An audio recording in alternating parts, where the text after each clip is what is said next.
Madam, બસ આજે મમ્મીને બચાવી લો. હું આખી જિંદગી તમારા પગ નીચે રહીશ. અમદાવાદ શહેરની બહારનો એક નાનો વિસ્તાર.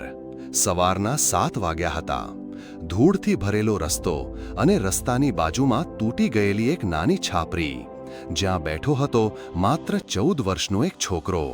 હાથમાં ગ્રીસ, ચહેરા પર ધૂળ અને આંખોમાં ઉંમરથી ઘણી મોટી જવાબદારીઓ.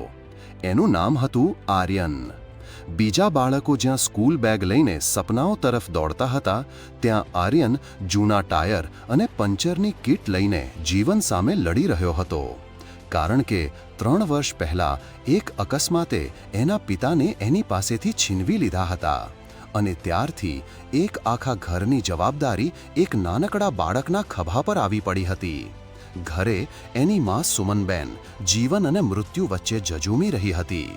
ડૉક્ટરે કહ્યું હતું, સમયસર દવા નહીં મળે તો હાલત ખરાબ થઈ જશે. પણ ગરીબી ઘણીવાર સારવાર કરતાં પણ મોટી બીમારી બની જાય છે. ગઈ રાત્રે ઘરમાં માત્ર 2 જ રોટલી હતી. એક મમ્મીએ ખાધી અને બીજી આર્યને જબરદસ્તી એમને ખવડાવી દીધી.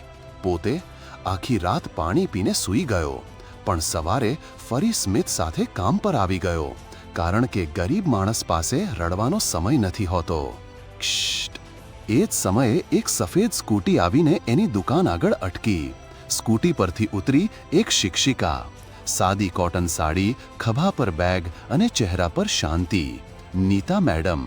એમણે માત્ર પંચર બનાવડાવવા માટે સ્કૂટી રોકી હતી, પણ કદાચ કિસ્મતે એમને ત્યાં કોઈની જિંદગી બદલવા મોકલ્યા હતા. બેટા, જલ્દી ખરીદેશે? હા મેડમ. ગરમ જમીન પર બેસીને આર્યન ટાયર કાઢી રહ્યો હતો. પરસેવો ટપકી રહ્યો હતો, પણ હાથમાં એક અજીબ ઈમાનદારી હતી. સ્કૂલ નથી જતો? આ પ્રશ્ન સાંભળતા જ એના હાથ ધીમા પડી ગયા. પહેલાં જતો હતો મેડમ, પણ હવે ઘર ચલાવવું પડે છે. થોડા જ પળોમાં એક નાનકડા છોકરાએ પોતાની આખી જિંદગીનો દુઃખ માત્ર થોડા શબ્દોમાં કહી દીધો. અને પછી એમ્બ્યુલન્સનો અવાજ.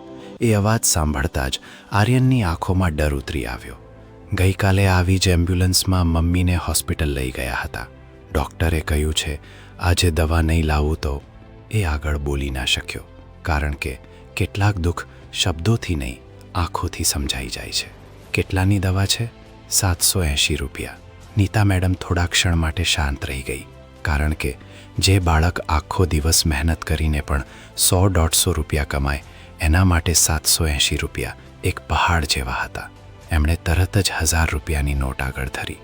પણ ત્યારબાદ જે થયું એ જોઈને દુનિયા પણ શરમાઈ જાય.